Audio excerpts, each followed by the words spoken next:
تبھی نبی کریم صلی اللہ علیہ وسلم نے فرمایا کہ اس مہینے میں 4 چیزوں کی کثرت کرو، کیونکہ آپ نے وہ نصاب تربیت دے دی ہے کہ اس مہینے میں 4 چیزوں کی کثرت کرو کہ منزل مل جائے گی۔ ظاہر ہے کہ نبی کریم صلی اللہ علیہ وسلم تو ادنا امت کے ادنا ترین انسان کو سامنے رکھ کے ہدایت دے رہے ہیں، کیونکہ عام سے عام آدمی بھی اس کو اڈاپٹ کر سکے، ورنہ اگر آپ جو ایسا نصاب دے دیں کہ جناب ایک عام آدمی اس تک پہنچ ہی نہ سکے تو مشکل ہو جائے۔ آپ نے ایک ایسا نصاب دے دیا کہ اس مہینے میں یہ 4 کام کر لو تو بس بیڑا پار ہو جائے گا، کیونکہ رمضان کی جو حقیقت ہے اور اس کی جو معرفت ہے وہ تمہیں نصیب ہو جائے گی۔ اور فرمایا 2 کام تو ایسے ہیں کہ جن کے ذریعے سے تم اللہ کے رضا کو حاصل کرتے ہو، اللہ اس سے راضی ہو جائے گا، اور 2 کام ایسے ہیں کہ اس کے کیے بغیر تمہیں کوئی چارہ کاری نہیں، وہ کرنے ہی پڑیں گے تمہیں۔ پہلے 2 کام کہ جس سے تم اللہ کو راضی کر سکو، فرمایا کہ ایک کلمہ طیبہ لا الہ الا اللہ کی کثرت کرو، دوسرا فرمایا استغفار کی کثرت کرو۔ یہ 2 کام ایسے ہیں کہ فرمایا کہ یہ جو ہے اللہ کو راضی کرنے کے راستے ہیں، اس کی کثرت۔ اور ظاہر ہے کہ لا الہ الا اللہ تو حدیث میں آتا ہے افضل الذکر، تمام اذکار میں افضل ترین ذکر لا الہ الا اللہ کا ذکر ہے۔ تبھی خانقاہوں میں اولیاء کاملین لا الہ الا اللہ کی ضربیں لگاتے ہیں، کیوں کہ جب افضل ذکر کو اڈاپٹ کر دیا، پکڑ لیا، تو اس کے نیچے کے سارے ذکر آٹومیٹکلی آ گئے، بالکل سب کی برکات آپ نے کھینچ لی۔ سبحان اللہ۔ اس لیے فرمایا کہ افضل الذکر لا الہ الا اللہ۔ اور یہ اتنا بابرکت کہ موسیٰ علیہ السلام نے درخواست کی تھی کہ رب ذوالجلال مجھے ایک ایسا کچھ ذکر دیجئے کہ جس کے ذریعے سے میں آپ کو یاد کروں اور وہ کسی اور کو نہ دیا ہو آپ نے، تو اللہ تبارک و تعالیٰ فرمایا کہ پڑھا کر لا الہ الا اللہ۔ تو اس پر حضرت موسیٰ علیہ السلام نے کہا یا رب ذوالجلال میں تو چاہ رہا ہوں کوئی خاص میرے سے خصوصی کا ذکر دے، یہ تو ہر عام و خاص پڑھتا ہے، تو آپ نے یہ وہی دیا۔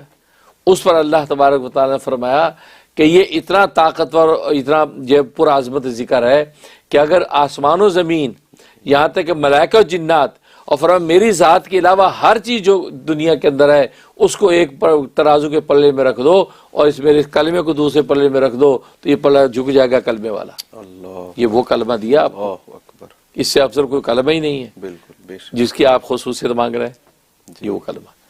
اور دوسرا فرمایا استغفار کی کثرت، اور استغفار تو ایسی دولت ہے کہ استغفار کے ذریعے سے رزق کے دروازے کھل جاتے ہیں، استغفار کے ذریعے گناہ معاف ہوتے ہیں، اللہ تبارک و تعالیٰ کو قرب خاص نصیب ہو جاتا ہے۔ استغفار تو چیز ہی ایسی ہے، بلکہ حدیث میں آتا ہے کہ جب خطا اور گناہ تو ہوتے ہی ہیں سب سے ہیں، لیکن بہترین گناہ گار وہ ہے جو یا وہ استغفار کر کے توبہ کرنے والا ہے، بالکل ٹھیک ہے نا۔ تو گویا کہ وہ آدمی جو استغفار کر کے اپنے گناہ کی توبہ مانگتا ہے، اللہ نے اس کو کیا کہ خیر الخطائین فرمایا، یعنی گناہ گاروں میں بہترین گناہ گار، یعنی گناہ بھی کیا اور اس کے بعد توبہ کر لی، استغفار کر لیا، فرمایا کہ یہ بہترین قرار دیا۔ اور فرمایا تائب من ذنب کمن لا ذنب لہ، کہ جس نے گناہ سے توبہ کر لی وہ ایسے ہوگا جیسے گناہ کیا ہی نہیں۔ تو گویا کہ استغفار جو ہوتا ہے یہ گناہوں کو مٹا دیتا ہے۔ تبھی امام غزالی رحمۃ اللہ علیہ فرماتے ہیں کہ گناہوں پر ندامت نیکی پر ناز کرنے سے افضل ہے۔ گناہوں پر ندامت نیکی پر ناز کرنے سے افضل ہے۔ اس کو یوں ارشاد فرماتے ہیں کہ گناہوں پر استغفار فرمایا کہ نیکیوں پر استکبار سے افضل ہے۔ استکبار مانے تکبر، ناز، تو وہ قافیہ ملا دیا کہ گناہوں پر استغفار فرمایا کہ نیکیوں پر استکبار سے افضل ہے۔ زبردست، ماشاءاللہ۔ اور یہ وجہ گناہ گار اپنے گناہ پہ نادم رہے تو اللہ کو یہ پیارا ہے۔ ایک آدمی نیکی کر کے ناز کرے تو ناز کا کیا حق ہے، اس لیے کہ نیکیاں کرنے والے تو ایسے سے ملائکہ ہیں کہ جو سر سجدے میں ڈالتے تو سر سجدے سے اٹھاتے ہی نہیں۔ اسی حدیث میں آتا ہے کہ ایسے ملائکہ پیدا کہ جو قیام میں تو قیام میں ہی ہے ساری زندگی، جو رکوع ہے تو رکوع میں ہی ساری زندگی، جو سجدے میں سجدے۔ تو عبادتیں کرنے والے تو کہاں پہنچے میں، ہمیں کیا ناز کا حق ہے، ہم تو گناہوں سے آلودہ ہے۔ اس لیے فرمایا تو یہ 2 چیزیں فرمایا، اس کی تو تم مجھے یوں کثرت کرو۔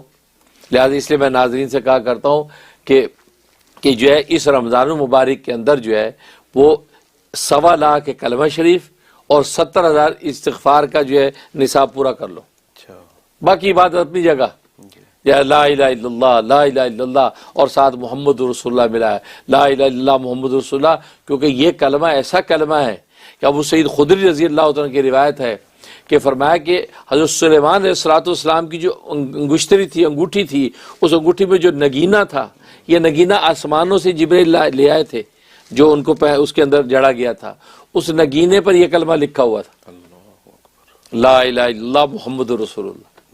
جو شب و روز ہم پڑھتے ہیں، ہم یہ اس کو کوئی خاص بات ہی سمجھتے، ہم کہتے ہیں جو کوئی خاص کوئی ورد بتا دیں، ہم کہتے ہیں لا الہ محمد رسول اللہ پڑھ، نہیں خاص بتائی۔ اللہ کے بندے یہ وہ ہے کہ جو ہے وہ نگینے پہ تھا، تو جیسے آپ نے انگوٹھی پہنی ساری کائنات مسخر ہو گئی، سبحان اللہ۔ اور عبداللہ ابن عمر رضی اللہ عنہ کی روایت ہے، اس انگوٹھی پہ یہ لکھا ہوا تھا لا الہ الا انا، یعنی اللہ کے یعنی میرے سوا کوئی معبود نہیں، اللہ کہہ رہے لا الہ الا انا، کوئی معبود نہیں سوائے میرے، وہ محمد الرسولی، اور محمد میرا رسول ہے۔ فرمایا یہ کلمات تھے اس انگوٹھی کے اوپر۔ یہ وہ کلمہ ہے کہ جس کی تسخیر کی عالم یہ ہے کہ آسمان و زمین اور جناب اس کی ہوائیں فضائیں اور جنات انس و جن جو ہے وہ سب حضرت سلیمان کے تابع۔ بے شک۔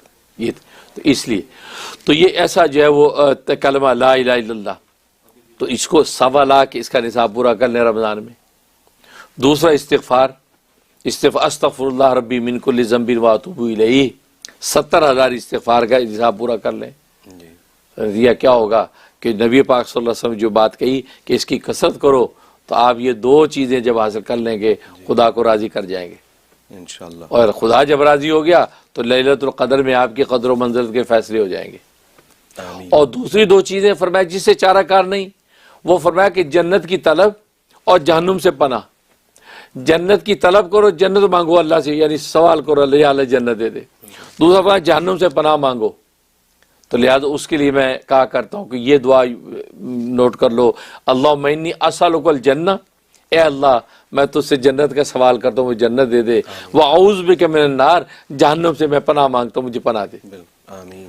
تو یہ جو کلمات اللہم انی اسألک الجنہ وَأَعُوذُ بِكَ مِنَ النَّارِ 125 مرتبہ ہر نماز کے بعد پڑھ لو۔ ہر نماز کے بعد نہیں تو کم از کم کسی 2 نمازوں کے بعد یہ 125 کا یہ ورد کر لیا کرو، تو نتیجہ کیا ہوگا کہ نبی پاک کا جو بتایا وہ جو نصاب ہے وہ نصاب پورا ہو جائے گا اور آپ اپنی منزل کو پہنچ جائیں گے۔ آمین۔ تو اللہ سے دعا ہے کہ اللہ تبارک و تعالی جو ہے عمل کرنے کی توفیق عطا فرمائے۔ آمین۔ بہت شکریہ حضرت، جزاک اللہ۔ آپ نے جو آنکھیں کھولی اور اس مہینے کی قدر و منزلت ہمارے سامنے رکھی تاکہ ہم کچھ اس سے سیکھ سکیں اور پا سکیں اللہ کی نظر میں۔